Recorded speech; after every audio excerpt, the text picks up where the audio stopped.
Welcome to Policing TV.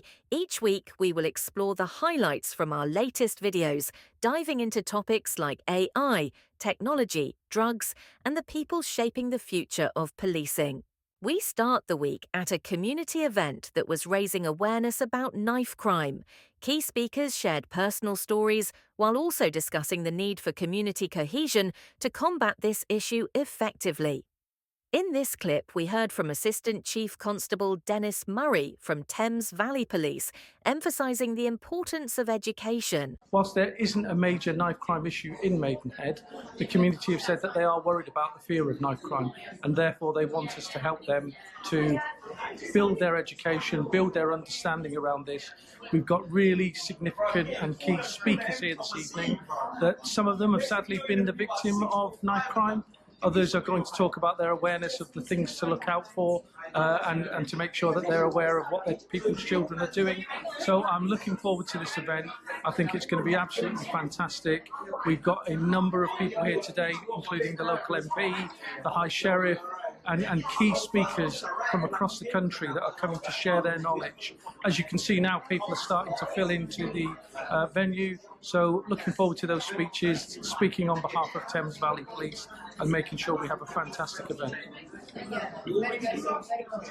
On Tuesday, PCC Matthew Barber and Jason Owen, the CCTV operations manager at Thames Valley Police, outlined for us how Thames Valley Police had taken over CCTV operations from local councils, with the aim of enhancing public safety through better surveillance and how they are using facial recognition services. This is the first of our CCTV control rooms. This room has been in place for quite a while. But what we've done here is certainly a first in Thames Valley, and I think relatively unique across the country.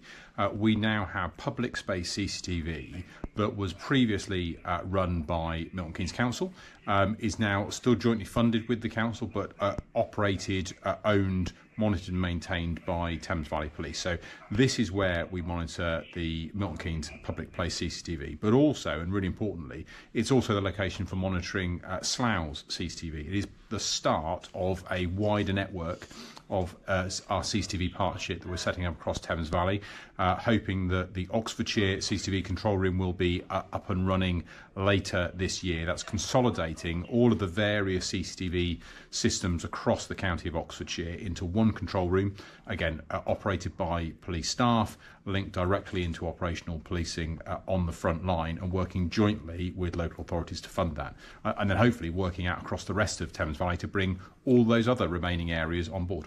So some of those watching this video, watching this Policing TV video, will be unfamiliar with UK policing. So there's a couple of things that are worth acknowledging here first. That Thames Valley is one of the largest forces in the country.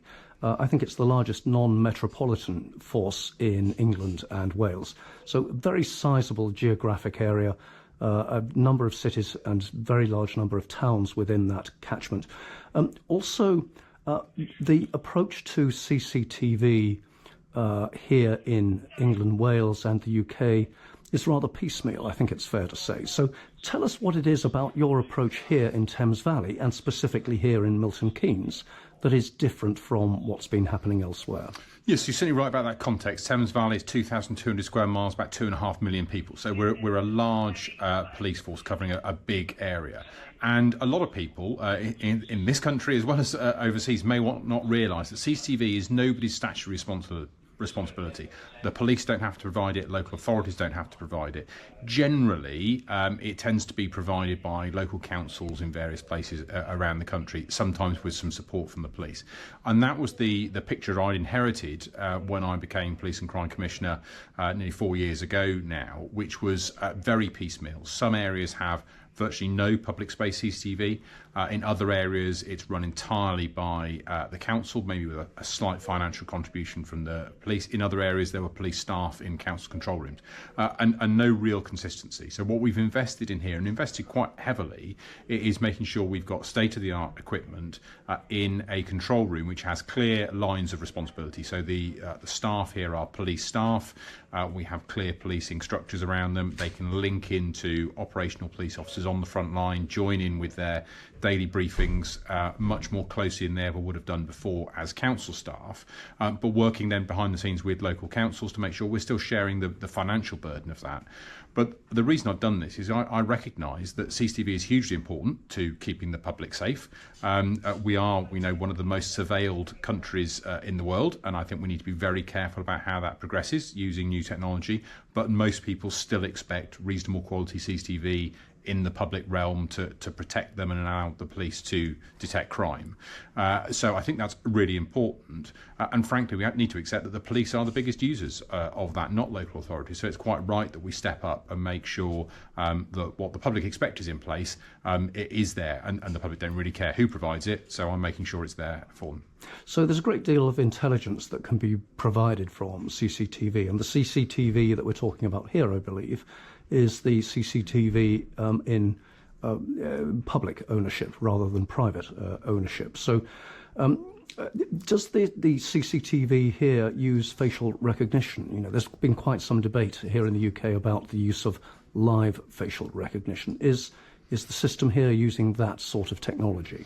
So you're right. Those new opportunities, new technologies, I think are really interesting in the world of CCTV. I think we need to tread carefully, most importantly, to bring the public with us. So Thames Valley as a force are looking at the use of live facial recognition, but it's not used as part of this control room, as part of our systems at the moment.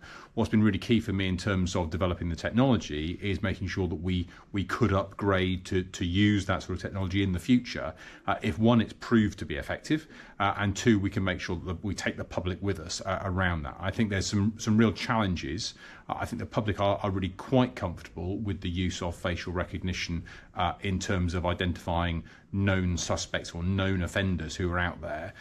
What I think is a lot more concerning is the feeling that perhaps the police or other public bodies are entering that sort of minority report world of monitoring us all of the time. Now, frankly, we haven't got the capacity or let alone the desire to do that, but we need to make sure that the safeguards aren't just in place, but we reassure the public that those safeguards are there. So certainly at the moment, this is using traditional CCTV, but increasing the quality of that by improving cameras, making sure that evidence is much more readily available to police officers on the front line, and importantly monitored by human beings in live time. That makes a massive difference in terms of keeping the public safe.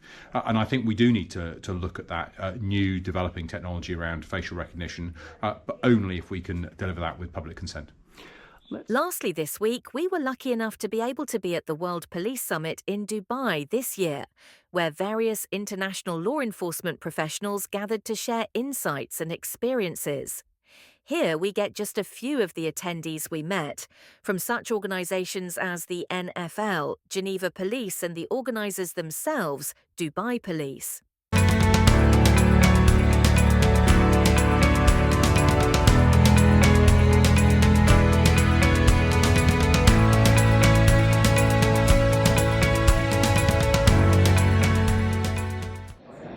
Welcome to Policing TV. I'm here in Dubai with my esteemed World Policing TV, Policing Insight colleagues, and we're going to be filming here at the World Police Summit over the next few days as media partners to the occasion. So, gentlemen, the brands, where are we? We're here at the World Police Summit with the world-renowned Chief Kathy Lanier, a dear friend of mine for many, many years. At the World Police Summit at the Dubai World Trade Center with my dear friend John Beck from Esri. Wow. Back at the World Police Summit with my dear friend Chief Paul Sell. Welcome to Dubai. We're at the World Police Summit, and my colleague Ian Wiggett and I have just listened to a fascinating presentation by Patrick Guillaume of the Geneva State Police on the metaverse. Yes, so my name is Lieutenant Khalifa Ali Al-Fugai. I'm the head of the World Police Summit Executive Office. We're back at the World Police Summit with my good friend Tim Cargill with Spectrum. Tim. Hello, I'm Andy Rose. I'm the head of the Institute for Policing Studies at the University of West London. Hi, I'm here at the World Police Summit with my friend Thomas from Cognyware. Hello, my name is Paula Hillman. I'm an Assistant Commissioner in An Garda Síochána, which is the Irish National Police Service. One of my roles as Assistant Commissioner is the roads policing portfolio. So, The World Police Summit here in Dubai is coming to a close. Let's have some closing remarks from Eddie, Trev and Ian. Well, for me, Bernard, what an absolutely mind-blowing experience. So much international flavor here in the law enforcement community. Just so happy to be here learning from so many professionals in our field. Thank you for this opportunity. Yeah, it's been a great opportunity to network and catch up with some old colleagues and friends. Some great technology rolling out across the globe here. So, yeah, thank you for the opportunity. And I've met quite a few old colleagues and made some new contacts as well. But what's really struck me, I think, is the vast range of subjects covered here and how common it is across the whole world. Everybody is experiencing the same challenges and trying to find the same solutions. So here from the World Police Summit, from here in the Media Centre, let's say our farewells. We'll be covering all of the issues that have arisen here at the summit over the next few months and beyond on Policing TV and Policing Insight. Thank you for watching. Tune in next week.